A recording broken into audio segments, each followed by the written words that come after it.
Cada uno va a tener 3 minutos para presentar este pensamiento en torno a cuál es el reto que tienen los empresarios en este momento, qué tipo de empresario es el que necesita Colombia. Esteban, bienvenido. Antes, ¿cómo le ha ido con la vida de casado? Bien, bien, no, todavía no llevo ni un mes de casado y ahora todo el mundo me busca, pero no va para saludarme a mí, sino para saludar a Gabriela. Yo ya le dije que yo hubiera preferido tener a Gabriela, pero bueno, bienvenido. Muchas gracias, buenas tardes a todos. Muchas gracias a Vanessa y al Grupo Prisa por la invitación.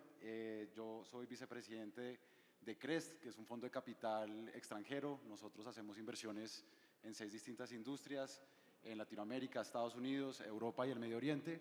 Y CREST es un fondo que le ha apostado a Colombia desde hace 15 años. Hemos transformado el occidente de Boyacá, ha venido transformando la industria esmeraldera y donde una vez hubo corrupción, ilegalidad y violencia, hoy podemos decir 15 años después que hay prosperidad, desarrollo y paz.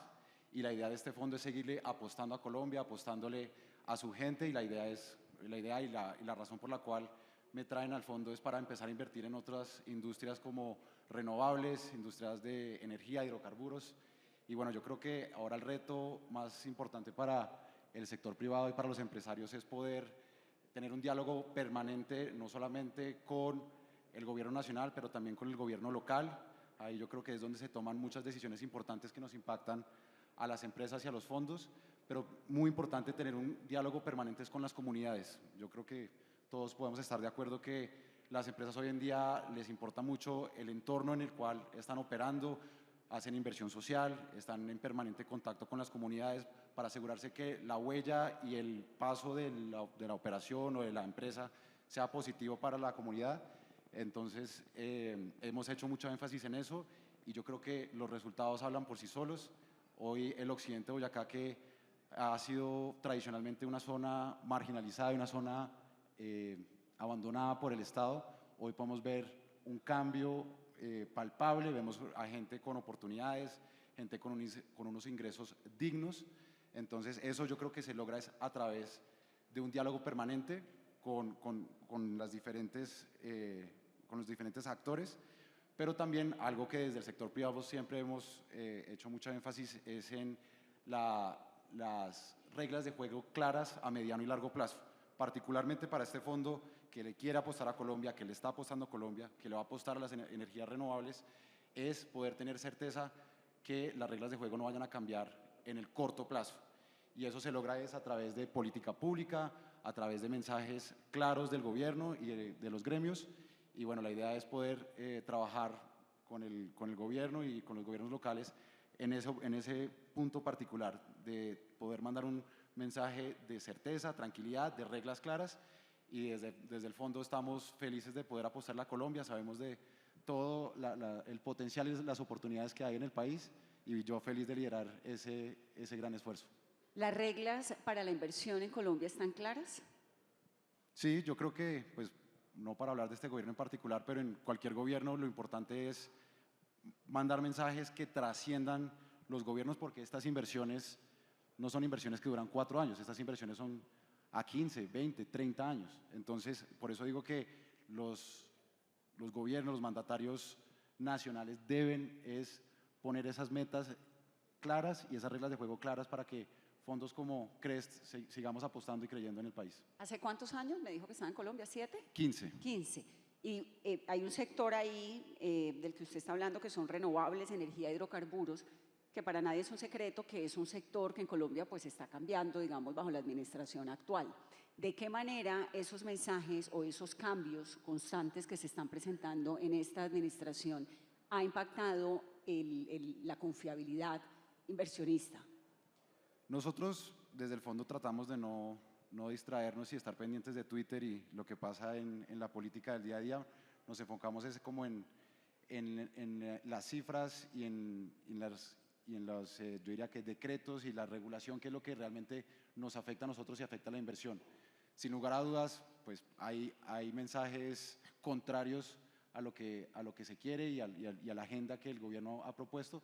Sin embargo, hace unos días el ministro de Hacienda anunció una inversión por más de $40 millones en energías renovables y son ese tipo de mensajes y ese tipo de de incentivos los que nosotros queremos y buscamos, y el gobierno puede tener total certeza que el sector privado y en particular los fondos que queremos invertir en Colombia y apoyarlos en esa agenda de descarbonización de la matriz, vamos a apoyarlos y acompañarlos en esa iniciativa. Gracias, Esteban. Daniel. Muchas gracias. Gracias, Grupo Prisa, por la invitación. Saludo a mis colegas y si hace falta mujeres, esperamos en la siguiente. Mi mensaje que traigo para esto. Hay una diferencia enorme entre ser un gran ejecutivo corporativo, un líder corporativo y un líder empresarial. Y esto, seguramente dicen, es obvio, pero mire, quiero traerles lo que viene haciendo Coca-Cola, de alguna manera invitarnos a que todos seamos líderes dentro de la organización. El gran ejecutivo está pensando en los principios de la compañía, en cómo lograr sus metas, en los targets, en lo que se pone, en los OKRs, póngalo como quiera. El líder empresarial es aquel que está viviendo el propósito superior de la compañía, que de verdad se levanta todos los días por hacerlo, que está pensando en cómo contribuir más allá de solo su organización, de lo que lo está rodeando. Ese líder empresarial es lo que cada uno de ustedes debe ser, lo que cada uno de nosotros debería ser. No tiene que ser grandes presidentes, no tiene que ser tener equipo de trabajo, no. El mismo tendero es un líder empresarial porque impacta a su comunidad. 3 grandes principios que nos inculcan todo el tiempo y es lo que vengo también de alguna vez a invitar. Y es, oiga, usted ponga y marque la pauta. Usted mismo haga y qué hace usted por hacer algo por los demás. El segundo es, ¿qué hace usted para que las otras personas den su mejor versión? ¿Cómo está invitando a los demás para hacer esa nueva versión? Y lo segundo y lo tercero es, dé siempre lo mejor de usted, siendo muy coherente en el walk the talk que hablan los gringos. ¿Cómo usted de verdad está siendo coherente con lo que piensa, con ese propósito superior? Creo que si empezamos a pensar de esta manera, es donde traemos la trascendencia de las empresas más allá de las coyunturas. Esta es una compañía que tiene presencia en 200 países, que está en Colombia hace más de 100 años, 138 años creado esta compañía y hemos vivido una cantidad de situaciones y siempre con este optimismo. Es la misma Coca-Cola que se toman los reyes, que se toman los tenderos, que nos tomamos acá, independiente quien estemos, esa misma Coca-Cola nos tiene que llevar y nos ha invitado a ese mensaje de optimismo. Ahora decían, de pronto no hay tanto optimismo, no, nosotros sí lo traemos. Es verdad, estamos recogiendo cada vez lo que están pensando los consumidores y nos estamos volcando hacia allá. ¿Qué es lo que quieren? Y a través de este producto es como llevamos nosotros estas 3 líneas que les estoy diciendo. La invitación acá es, seamos líderes empresariales más allá que ejecutivos, a quienes estamos en las empresas. ¿Cómo de verdad estamos pensando en esa trascendencia? Vamos a estar por otros 100 años, si ustedes nos lo permiten y se toman una buena Coca-Colita, pero la idea es seguir hacia adelante y contribuyendo cada vez más. Claro que se necesita el diálogo, por supuesto que nos sentemos a pensarlo, pero pensémoslo con esas ganas de estar, esas ganas imparables, porque el colombiano es absolutamente imparable en todo lo que hacemos. De eso nos queremos agarrar para poder estar pensando en más allá y cómo seguir contribuyendo. ¿Dónde está la fórmula de la Coca-Cola? ¿Eso es un mito o eso es real? Solo 3 personas conocemos la fórmula secreta, pero realmente está en el realismo, en la que la magia es real. ¿Pero el es polvito creernos, está guardado en una caja fuerte en Atlanta? Es verdad, quienes van a Atlanta, los invito a visitar el Museo de Atlanta, ahí van a ver, está en una caja fuerte, pero más allá de esa fórmula que es una ecuación, lo decía el CEO James Quincy, dijo, por fin cuando llegué, lo que más quería era ver la fórmula, hacen todo un protocolo, bajan, abren la caja, le abren el libro con guantes, todo, y encuentran una fórmula química que no tienen ni idea de cómo interpretarla. Pero el tipo dice, vea que este no es el fondo no es lo que está en el libro, sino el fondo es lo que nosotros le estamos llevando día a día a estos países. Hay guerras, hay que tomar decisiones, y hay que tomar una decisión, y eso es lo que hace un líder empresarial. No es solamente, hay algo que llamamos nosotros también el disagree and commit, que es, no importa si estás de desacuerdo, pero si todos estuvimos en esto, ok, no estoy de acuerdo con esto, pero si acordamos, vamos para adelante. El caso de suspender, por ejemplo, la operación en Rusia, cuando comienza el conflicto, eso es una decisión del líder empresarial de decir, hombre, en este momento tenemos que suspender esta operación. No estamos en todos los países en operación por una decisión estratégica. Y eso es lo que deberíamos estar haciendo. Luego, la fórmula secreta existe, pero existe también en cada uno de ustedes de cómo a través de estos productos le estemos llegando a las demás personas. Daniel, pero realmente en toda Colombia, en cualquier esquina hay una Coca-Cola. Creo que Coca-Cola, cerveza y obviamente Caracol Radio, en toda Colombia, ¿no? Pero usted me está hablando de construcción de líderes, ¿cierto? ¿Cuál es la relación que tiene una empresa de esas dimensiones como Coca-Cola con el tendero, con la comunidad, con la gente que no tiene acceso de golpe a nosotros, ¿no? En Colombia, entre el 75 y 80% de nuestros productos se vende a través de los tenderos. El cálculo que trae FENALCO es que tenemos alrededor de 450.000 pequeños comercios en el país. Nosotros cada vez hemos venido descubriendo y a partir de la pandemia encontramos lo que significa el tendero en su comunidad. Era el tendero quien decía cuáles eran las restricciones para salir, para entrar, daba voz de calma. Cuando tenía el producto, esa sensación de desabastecimiento bajaba. El tendero es un núcleo esencial para esa comunidad alrededor. Es por eso que en una discusión interesantísima que seguimos todavía con esto de los impuestos saludables, le decimos, ojo, que la afectación directa va para el tendero y sobre todo para sus consumidores. Hoy la invitación que estamos haciendo tanto al Congreso como al gobierno es, ¿por qué no suspendemos? Porque ahorita viene otra subida en virtud de este impuesto. Y es cómo hacemos para ser conscientes de lo que está sucediendo, qué podemos hacer nosotros con toma de decisiones para que no se afecten más estos costos de vida en los que estamos viviendo. El tendero es una persona fundamental en la sociedad colombiana.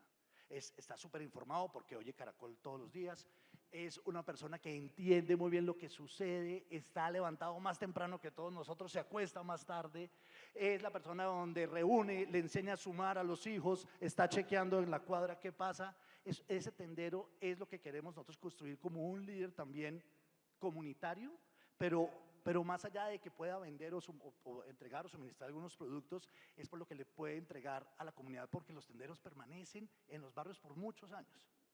¿Ustedes hacen campañas educativas, por ejemplo, o de qué manera le inculcan a los tenderos? Yo sé que los tenderos son realmente súper importantes dentro del mundo en el que se mueven, en el que están, en los barrios, en las veredas, etcétera.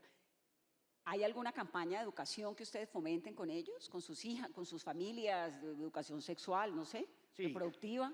Mire, tenemos varios ejercicios que hemos hecho con los tenderos. Hay uno, bajo toda una línea que nosotros llamamos el empoderamiento económico, empezamos a llevarles es cómo hacer cada vez más afines con la tecnología, cómo estar vendiendo a través de WhatsApp. Uno creería que todo el mundo lo debe saber, pues ellos lo están sabiendo. Nosotros no estamos enseñando a vender, los tenderos son los cracks, esos tipos sí que saben, ya han pasado crisis, llevan 20 años, el tendero al lado ha podido pasar y pasará 2 o 3 pandemias más. Lo que hacemos es cómo fortalecemos y cómo levantamos esas capacidades que tienen, cómo las fortalecemos de cara a lo nuevo que existe. Tenemos un programa en particular donde le estamos llegando de manera virtual, le hemos llegado a más de 4.000 tenderos acá, precisamente en ese tipo de ejercicios, manejo de contabilidad, cómo llegarle de alguna manera mejor a través de las redes a sus consumidores, cómo la disposición de los productos dentro de la tienda, porque la Coca-Cola jalona el grano o los snacks jalonan la Coca-Cola. De esta manera, cómo estamos en disposición no solamente de la tienda, cómo tener prácticas más seguras, cómo tener unas redes alrededor de sus comercios. Luego hay varias líneas de lo que estamos llegando, pero nuevamente la importancia es resaltar ese agente tan importante en la economía colombiana como es el tendero. Gracias, Daniel. Muy querido. Carlos. Buenas tardes a todos y muchas gracias de nuevo al Grupo Prisa por habernos invitado el día de hoy. Quisiera empezar esta conversación con 3 datos. El primero, 64% de los colombianos confía en las empresas y es la única institución que califica como confiable de toda la medición. Esto es el estudio, el barómetro de confianza de Edelman. Segunda, 82% de los colombianos confía en sus empleadores.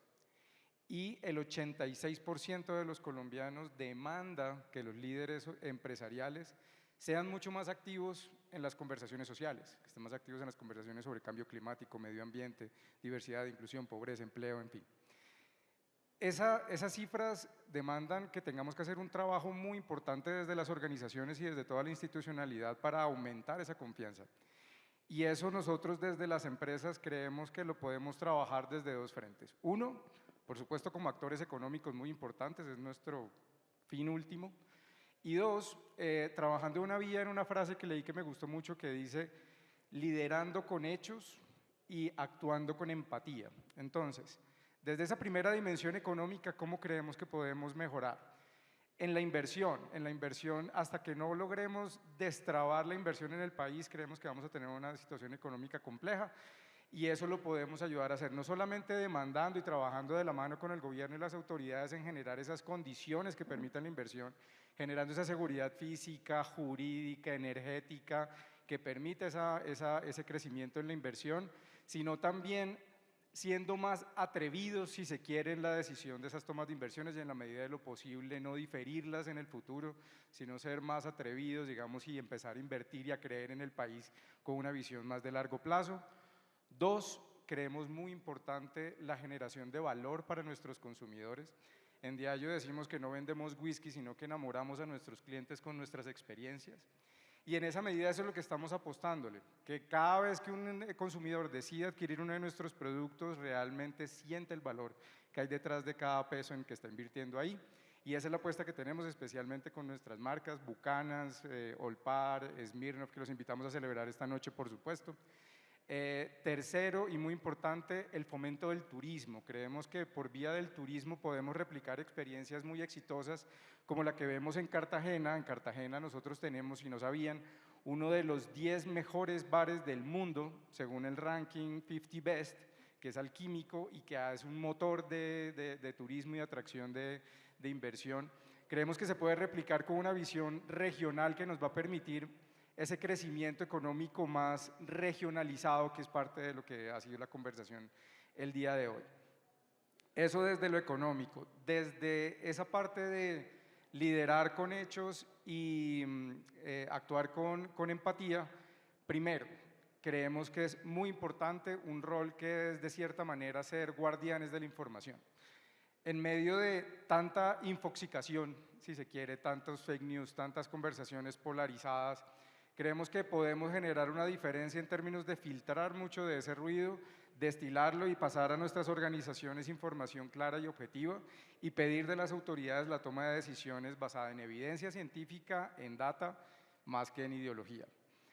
Dos, muy importante ser un referente ético. Creemos que además de exigir el comportamiento ético en todos los sectores de la organización. Es que no te escuché porque hagamos silencio para que podamos escucharnos, por favor. Gracias. Me quedé un referente ¿de qué? Ético. Ético. Creo que todos estamos pues ya aburridos de oír siempre todos los días algún escándalo de corrupción. Creo que es parte de esa dinámica de polarización. Y creo que además de exigir unos mejores estándares en todos los jugadores, creo que tenemos que ser un role model también ahí, ¿no? Creo que el comportamiento ético del empresariado tiene que ser todavía más evidente. Creo que todavía tenemos oportunidades, lo podemos hacer mejor en muchas cosas. Y finalmente, pero muy importante, adoptar prácticas sostenibles. Y uno de los problemas con la sostenibilidad en las empresas es que se ha vuelto un tema demasiado abstracto, todos estamos haciendo un montón de cosas y realmente la gente no está entendiendo qué es lo que estamos haciendo y qué es lo que estamos aportando. Me voy a concentrar en dos puntos que estamos haciendo desde Diageo, que es primero, el consumo responsable. Creemos que la moderación y el consumo de alcohol es perfectamente compatible con un estilo de vida saludable mientras ese consumo sea un consumo moderado.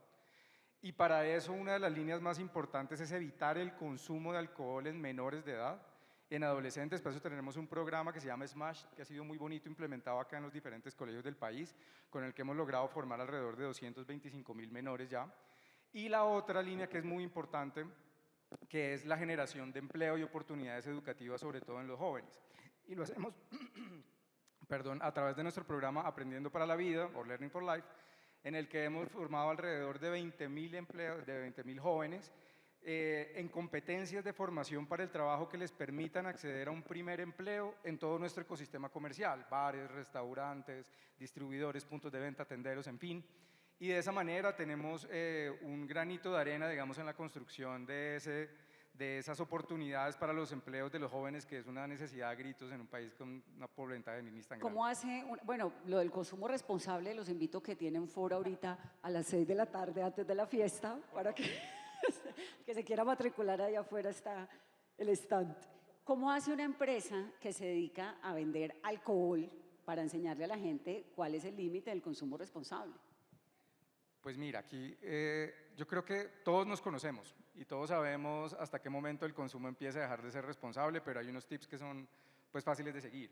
Entonces, por ejemplo, tomarnos un trago estándar más o menos en cada hora. Un trago estándar es que es un trago de whisky, 2 shots de aguardiente o una copa de vino o una cerveza. La gente piensa que normalmente porque los spirits o los licores tienen mayor grado alcoholimétrico, pues van a emborrachar más, pero realmente es un tema de concentración del alcohol, entonces uno verá y se lo toma más diluido o más concentrado. Finalmente esa es la medida, el trago estándar aproximadamente en 1 hora. Tomar agua, comer, conocerse, y es realmente pues mucho del conocimiento propio de cada uno en saber cómo celebrar más que realmente pues, incurrir en consumo nocivo. Carlos, usted comenzó con el estudio de Edelman. El 64% de los colombianos confían en los empresarios. 64, que eso es muchísimo si uno compara con el Congreso, con los políticos, con la Fiscalía, etc. Pero ese 64 ha crecido, ha reducido, ¿a qué? ¿Cuál es como el margen, si lo tiene, de años previos? Ha bajado, y ha bajado en línea como ha bajado la confianza en la institucionalidad en todos los frentes. Y en esa medida, claro, pues tenemos todavía unos números importantes, el 64% no es despreciable, pero por supuesto que se puede hacer mucho más. Y creo que precisamente parte de la conversación, y por eso agradecemos enormemente al Grupo Prisa generar estos espacios, es conversar, ponernos de acuerdo sobre lo importante para generar esa confianza, para generar esas conversaciones que van a permitir que el país salga adelante. También habló de Cartagena, de Alquímico, donde está el mejor bar de Colombia, y Cartagena pues obviamente es la meca del turismo de nuestro país, pero tiene un reto muy serio de explotación sexual infantil. ¿Cuál es el compromiso de su empresa para reducir o para estar presente, no sé si lo tenga o no, en ese escenario de una ciudad que es icónica en el turismo mundial, pero que lamentablemente puede rayar con un prostíbulo colonial? Absolutamente, es un problema supremamente complejo en el que tenemos que trabajar todos.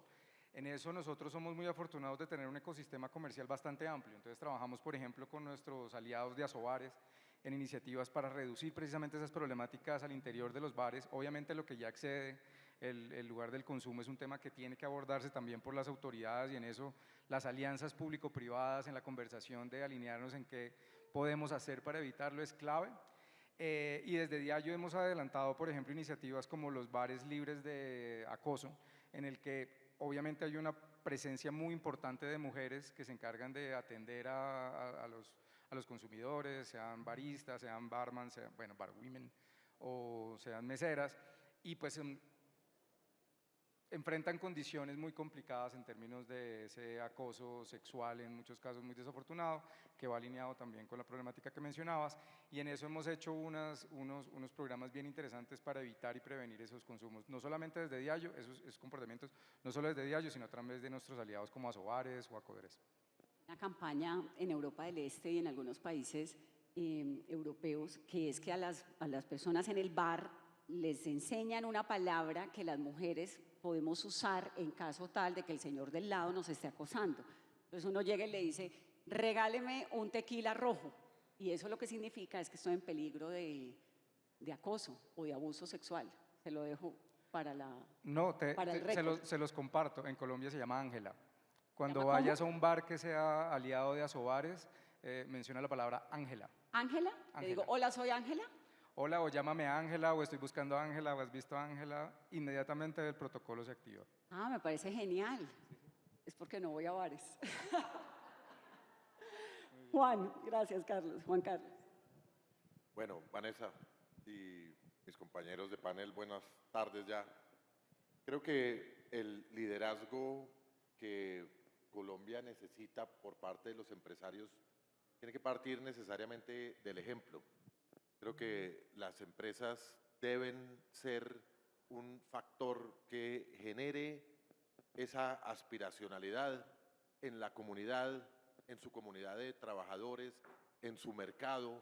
Tiene que ser confiable en todos los sentidos. Yo creo que muchas empresas adoptan la personalidad de sus líderes y creo que a las empresas también les cabe algunos algunos atributos como la empatía, como la apertura, como el ser respetuoso, el tener una capacidad de relacionamiento y de colaboración con el entorno en general.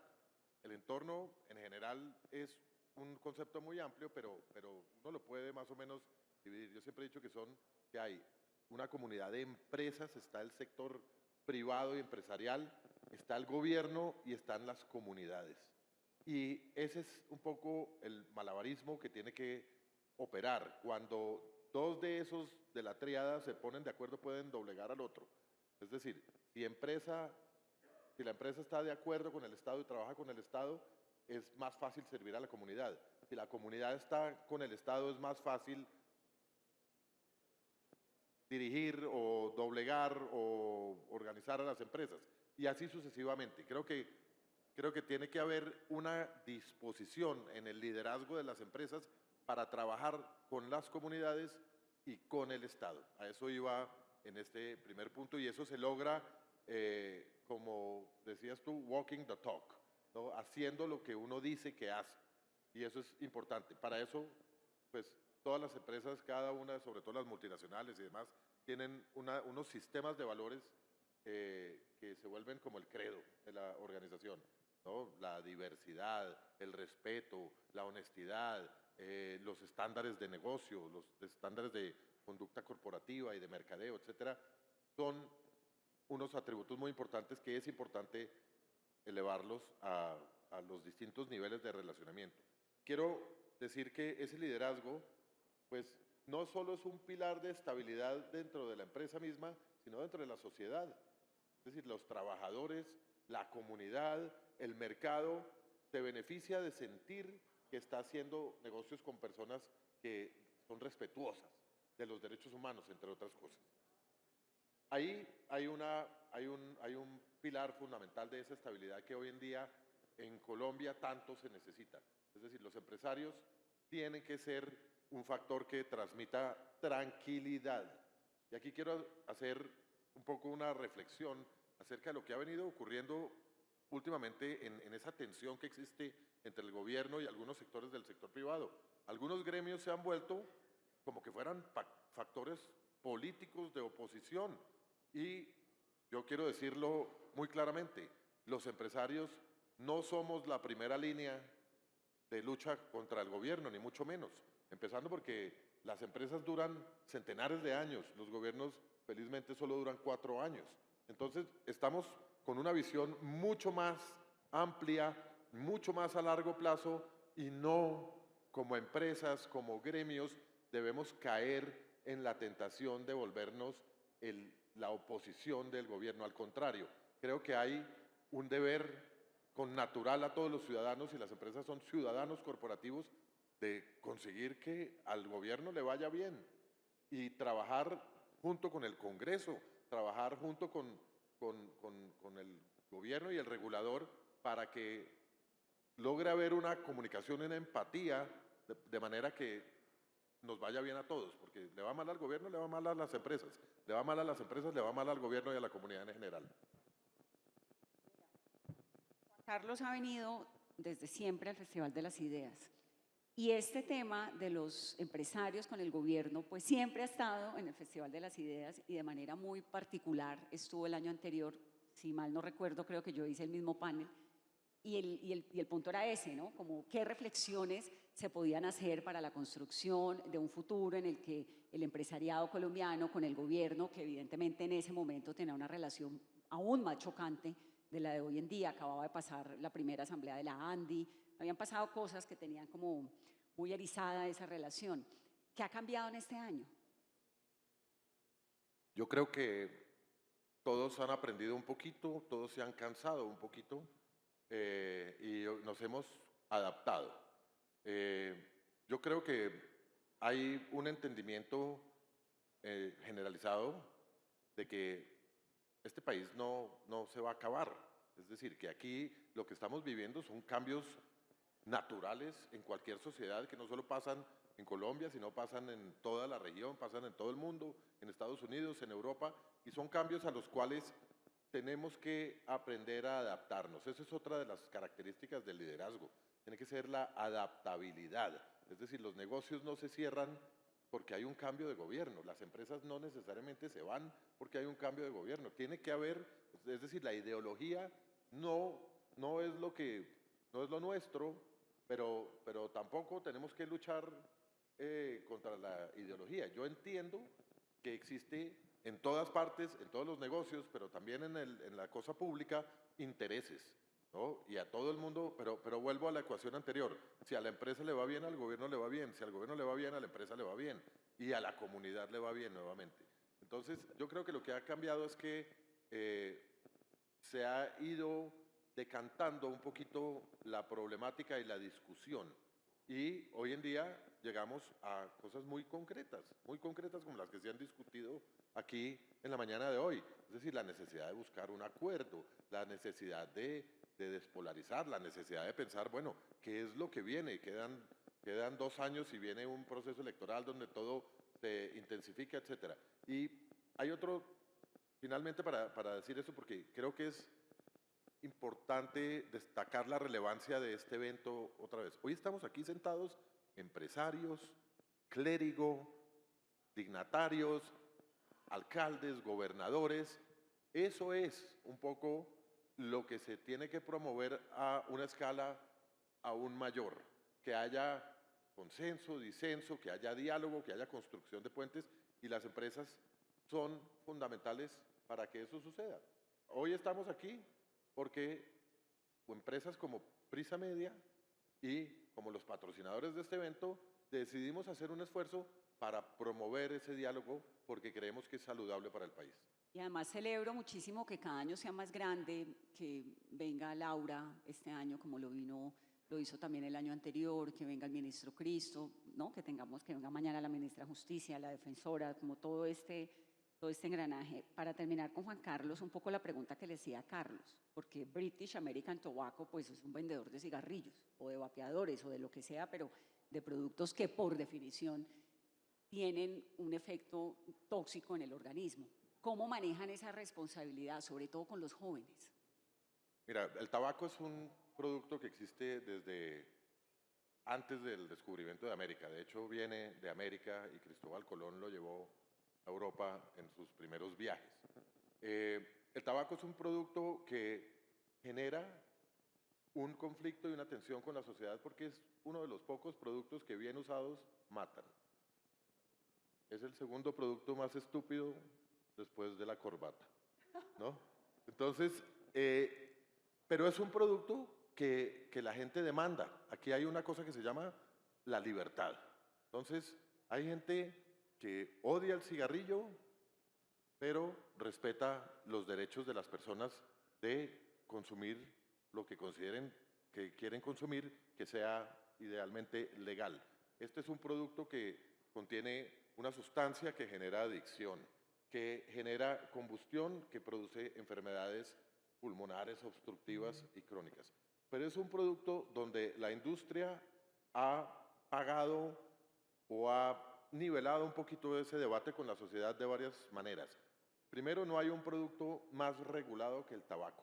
No hay nada que haga la industria del tabaco desde que recibe el producto, desde que diseña una marca, desde que empaqueta el producto, desde que lo transporta, desde que lo importa, desde que lo vende, desde dónde lo pueden consumir las personas, que no esté regulado. Todo está regulado.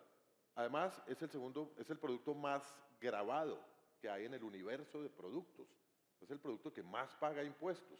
Y entendemos que esos son un poquito los deberes que hay de la sociedad. Pero además de todo, y esto es lo más importante, porque es mucho más importante el pagar impuestos y el que cumplir un catálogo inmenso de normas, es que se mercadea, en el caso de las empresas que hay en nuestro país, que son las mismas que hay en casi todos los países, se mercadea de una manera responsable. No hay una empresa más consciente o un sector más consciente de, por ejemplo, la prevención de la venta y consumo por parte de los menores de edad, de advertir los riesgos, de diseñar, de buscar otras opciones, porque esta industria también ha tenido una evolución reciente hacia productos menos nocivos que traen una forma de administrar o de que el consumidor tenga nicotina y tenga sabores, pero sin el daño que produce la combustión de un cigarrillo. Entonces, el mercadeo responsable es algo de lo cual nos preciamos, pero lo hacemos cumplir a rajatabla. Es decir, yo siempre que se discuten las leyes de control de tabaco, recientemente se aprobó una norma que regula las nuevas categorías del vapeo y demás, siempre he dicho, primero somos una industria que busca, nosotros colaboramos en ese proceso regulatorio legislativo del Congreso con el senador José David Name, que fue el autor de esa norma, colaboramos en el debate para enriquecer el proyecto, número uno. Número dos, somos los primeros que vamos a estar ahí en su aplicación. Y número tres, con eso además entendemos y transmitimos el mensaje de que somos una contraparte confiable. Es decir, el Estado, tanto en la parte fiscal como en la parte reglamentaria o regulatoria, puede confiar en esta industria de que en ella encuentra un interlocutor transparente, un interlocutor confiable que va a enriquecer el proceso y el diálogo. Muchas gracias. Para cerrar, le voy a dar a cada uno un minuto si quiere una reflexión final. Esteban. Gracias, Vanessa. Yo simplemente, para secundar lo que dijo Juan Carlos, yo creo que en este momento las empresas no tenemos la obligación, y el sector privado no tenemos la obligación de ser esa primera línea de oposición y de dejarnos, entre comillas, llevar ese lodazal que es pues la política diaria. Yo al contrario creo que las empresas tenemos que apostarle al país y, como bien decía Juan Carlos, si a la empresa le va bien, al gobierno le va bien. Sin embargo, hago énfasis en la importancia de, más allá de tener esos mensajes y esos acuerdos y esos diálogos que son muy necesarios para tender puentes e impulsar al país, lo que realmente nos motiva y nos mueve a los empresarios es incentivos y hechos concretos. Entonces ese es como el llamado y la invitación a gobiernos locales y gobierno nacional de pasar un poco de los hechos, de la retórica a hechos concretos que nos permitan a nosotros seguir creciendo y apostándole al país. Gracias, Esteban. Dani. Mil gracias. Creémoslo, de verdad creemos que lo estamos haciendo bien, nosotros como empresariado. Esto es una muestra que las cosas están pasando. Ministro, celebro enormemente al ministro Cristo que de verdad está acá, los presidentes de las Cortes. Revisen, por favor, si no tuvieron la oportunidad de ver el discurso del presidente Cepeda del Congreso, donde menciona la importancia del sector privado, donde menciona la relevancia de todo lo que estamos haciendo. Esta conversación es fascinante. Tenemos que aprovechar la oportunidad y tenemos la obligación frente a todos los que no pudieron venir, de verdad, de poder hablar las cosas acá. Tenemos 2 días encerrados en esta belleza del pueblo para tener todo este tipo de conversaciones. De aquí tenemos que salir con algo. Ya es nuestro tercer Festival de las Ideas. Estamos hablando mucho de acuerdos, hagamos las cosas. Ya pasemos, estoy de acuerdo, a hacer cosas. Gracias, Daniel. Carlos. Gracias, doctor Daniel. No, yo creo que el mensaje es foco de parte nuestra, de parte de todos los acá presentes. Creo que la dinámica en la que estamos actualmente es tremendamente desenfocante, digamos, nos distrae un montón de las conversaciones que realmente necesitamos estar teniendo. Entonces, de nuevo, muchas gracias Grupo Prisa por este espacio, porque creo que estamos cayendo en unas falsas disyuntivas, estamos cayendo en unas falsas diferencias, es mucho más lo que nos une que nos diferencia como colombianos, así suene cliché, y creo que es como es en ese propósito de trabajar juntos por este país que debemos seguir adelante más allá de la afiliación política o cualquier otro tipo de diferencias que podamos tener. Me queda una pregunta, Carlos, ¿usted qué toma? Depende, por las noches Buchanan's, me encanta, Buchanan's 18, el mejor whisky que tenemos en el país. Por la noche, depende. No, por las mañanas me da pena, pero también podría ser muy bueno. Juan, tu reflexión final. 2 cosas que no se han mencionado tanto. Creatividad, creo que la mayor creatividad sale de las empresas en muchos temas, en el tema tecnológico, en temas de sostenibilidad, en temas de ambiente, etcétera. Hay una cantidad de talento porque las empresas invierten muchísimo dinero en eso, en investigación, en desarrollo, en mejora de procesos, etcétera. Y creo que todo eso se puede también transmitir a las comunidades y al Estado. Hay algo que es importante, es en la formación de los líderes, de los profesionales, etcétera, esa experiencia que yo tuve, por ejemplo, de servir en el gobierno, me dio dos oportunidades. Una, de tratar de llevar prácticas corporativas, prácticas del sector privado, prácticas de mundiales a las pocas cosas que hice en el gobierno, pero también eso me permitió conocer el gobierno para traer ese conocimiento a la empresa y saber un poco cómo el velero, cuando llueve, cuando hace mucho viento y todo, no se tiene que voltear. Hay formas de adaptarse, hay formas de congeniarse, hay formas de poder liderar desde lo privado, basado también en esa relación de colaboración, pero en ese entendimiento mutuo. Si el Estado entiende mejor a las empresas, si las empresas entienden mejor al Estado, yo creo que esa empatía es mucho más lograble. Bueno, y yo, escuchándolos, me quedo con una reflexión, y es que hay una relación muy cercana entre la prensa libre, el empresariado y la democracia. Y aprovecho la coyuntura para recordarles una cosa: la democracia cuesta plata, y la prensa cuesta plata. ¿Y quién tiene plata? Pues los empresarios. Y a los líderes en el mundo, digamos, la libertad de prensa es un medidor muy especial del nivel de democracia que hay en las naciones. Usted como periodista, y lo digo en mi caso, no puedo trabajar ni en Cuba ni en Venezuela. Me acaban de encerrar en el aeropuerto, no me dejaron entrar ahorita en las elecciones, ni en un país como Marruecos. Usted puede trabajar en el gobierno de Estados Unidos con Trump, le puede preguntar lo que quiera, el señor se pone bravo, pero usted puede trabajar. En Colombia también lo puede hacer, pero eso vale. Entonces no se les olvide que hay una relación muy cercana entre la democracia, la prensa y el empresariado, que se llama plata. Gracias.